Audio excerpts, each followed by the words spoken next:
Per intensitat, per agressivitat i per mentalitat. El FIAC Joventut va sumar una victòria molt treballada i que es va començar a gestar des del minut 1 de partit. Va ser a partir de la defensa. Els vertinegres van ofegar els atacs del València i al primer quart els visitants ja havien perdut 12 pilotes.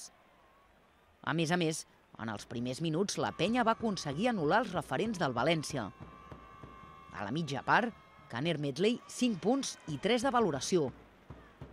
Nando De Colo, 0 punts, 1 de valoració. I Rafa Martínez, 0 punts, 0 de valoració. Les coses funcionaven darrere i també davant. David Jelinek anotava de 3 en 3.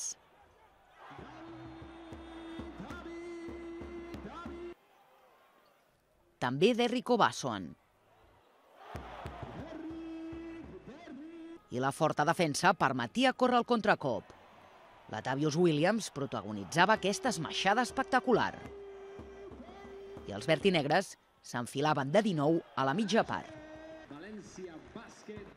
En el tercer quart, el FIAC Joventut va agafar un màxim avantatge de 23 punts. I a partir d'aquí va arribar una petita reacció valenciana, entrant al darrer quart amb el 59-45 en el marcador. El despertar de Kaner Medley i de Rafa Martínez va conduir el València a retallar distàncies. Entre tots dos jugadors van sumar 39 punts. Però el FIAC Joventut es va saber refer cada cop que el rival era capaç de rebaixar la diferència psicològica dels 10 punts. En aquest sentit va ser crucial l'actuació d'Albert Oliver. El base va ser a pista els últims 10 minuts de partit, en els quals va saber controlar el tempo a la perfecció. A més, va anotar 10 punts en el tram decisiu del maig. En el darrer quart va valorar 15, després d'haver valorat menys 1 en els primers 3 períodes.